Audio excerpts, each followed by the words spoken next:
What's going on, everyone? Hope you're doing well. I keep getting requests, can I make a e-bike maintenance or repair type video? And I'm no expert, but today I thought I'd give it a shot in a very informal way, right? Just as a regular guy who happens to own and maintain a bunch of e-bikes, what are the most common maintenance and repair type issues I see? So as quick as I can today, I'm gonna tell you the top five most common things that I do to maintain all of these e-bikes. And if you got an e-bike right now, you can let me know if this is accurate in the comments.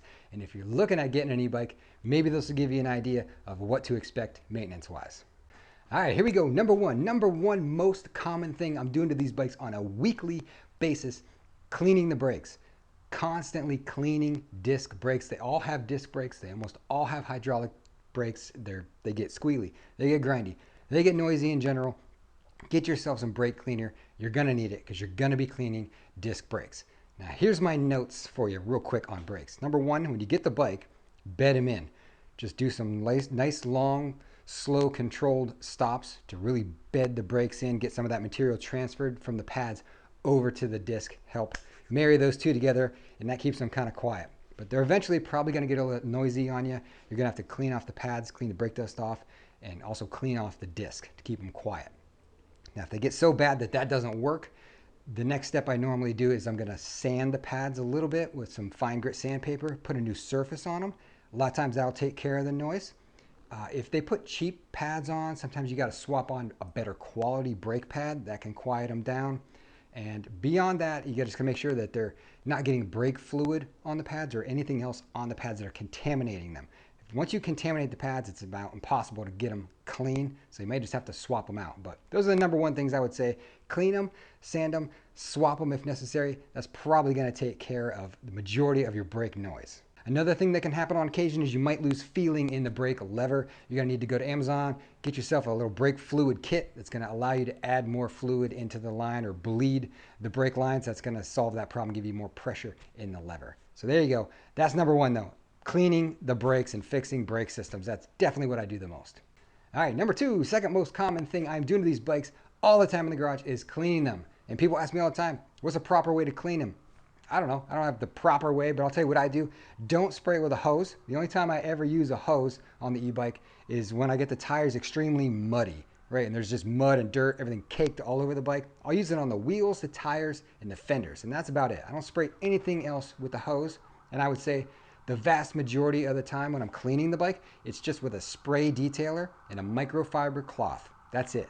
That's 9.5 out of 10 times. I'm just spraying it down with the detailer and wiping it clean because I don't get mine overly dirty. It's just mostly road dust, brake dust, kind of things like that. So that's how I clean it. Spray detailer, hose only on wheels and tires if necessary. The next thing that you could get really dirty or is a pain in the butt, I'll say, is if you ride on the beach and you get sand through the bike. That's awful. It gets everywhere into every crevice of this bike. You're going to get sand all through the rear freewheel and it's disgusting. And in that instance, an air compressor is going to be your best friend. Just put the little spray nozzle on your air compressor and blow that sand out of every portion of the bike. That's the best way I found to do that, but that's what I can tell you. Second most common thing, just cleaning the bike. All right, so now things start to get a little less common, but still things I got to do to these bikes. I'm going to say indexing the rear derailleur, and that's mostly on the setup of the bike. That's probably the most common shipping damage I see is, these bikes get thrown in a cardboard box, and even if they're packed well with foam, that rear derailleur can still take a hit during FedEx and UPS throwing this box around, right? So that's probably the most common thing I see damage-wise from shipping is that derailleur gets pushed in or bent in or just knocked out of whack. And you got to make the adjustments so the bike shifts through all the gears properly. Most of the time, you can make adjustments just with the little barrel adjuster. I'm going to link a video below from Park Tool that's going to show you how to index a rear derailleur. That's how I learned to do it. They can explain it way better than I can. So check out that video below. But a lot of times you can make the adjustments with the little barrel adjuster. Every once in a while, it's so far out of whack, you got to set the high and low limits on the bike. Here's one other special note I want to bring up because I've had a couple that I just could not get it indexed correctly and it just wouldn't shift correctly. And it was blowing my mind of I'm trying to set the high and low limit screws and it just not working, not going into those gears. And what it was, I eventually figured out was a lot of times the bike will have a rear derailleur guard, a piece of metal that keeps that from getting smashed in. Well, that piece of metal had been smashed into the rear derailleur and it was physically preventing it from moving. So once I bent that metal back out and the derailleur could move, that fixed my problem. So if you're running into one that you just can't get it to move, make sure the derailleur guard's not bent into it. I've had that happen to me twice, and it took me like 10 minutes to figure out what the heck was going on. So next one, we're on the number 4, and I'm going to say changing flat tires. You're going to have to change a flat tire, especially if you have fat tire e-bikes. You're going to get a flat. I've had these tires popped by staples and drill bits and sticks, glass, you name it. They pick up everything off the road because they're so wide. So you're going to have to change a flat tire.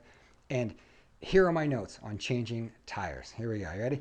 The front, I feel, is a non-issue. I don't think people are really afraid to change the front tire. It's a quick release most of the time, and there's nothing. You just change the tire. It's pretty simple. Where they get scared is on the back wheel where there's the motor. And it's not that hard. You just flip the bike upside down, unplug the motor wire. It's just one wire. Next thing I'll tell you to do is take a picture. Take a picture of how the motor wire comes out and wraps around the bike frame so you can reroute it when you put it back together. And also make sure you get a close-up of the washer setup. Does it go wheel, then washer, then drop out, then washer, then axle nut, or whatever, however it's set up? Take a picture of that so you can reassemble it when you're ready to put the tire back on. Then you're going to take off the axle nuts and you're going to pull the wheel out of the dropouts. And here's a special note for you here. A lot of times that axle will get slightly turned in the dropout and it won't allow the wheel to come up out of the dropouts. So you take a 10mm wrench, put it on the axle, and just turn it slightly. You'll feel it click into place, and then that wheel will pop right out of there. You have to move it around the chain and derailleur. And then once you are ready to change it, put that wheel on blocks. I use 4x4 blocks to keep it up off the ground. You don't want the motor wire or any of the threads or anything to get damaged. So put it up on blocks. Most of the time you won't need it. Most of the time, I can just grab all these tires and rip them off with my hands. But on occasion, they have a wire bead on them, and you might need some tire spoons. You can get them on Amazon for like 10 bucks. I have a pair of plastic ones I use, and you get under that tire to break the bead off the rim. And pull that tube out. If you know what popped it, you can just throw another tube in. You don't even have to take the tire the whole way off. If you don't know what popped it, you got to find, what's in. You got to feel inside the tire for the staple or the nail or whatever it was. If you're going to take the tire off of the wheel completely, make note of the directional arrows so you know how to put it back on there correctly. It's got a certain way it's got to roll. So make note of the directional arrows. What else can I tell you? Liners.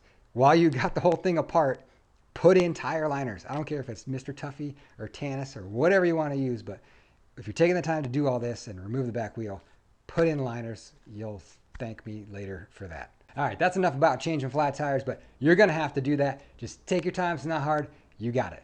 The next thing I'll say is more of a maintenance thing, which is going to be your battery.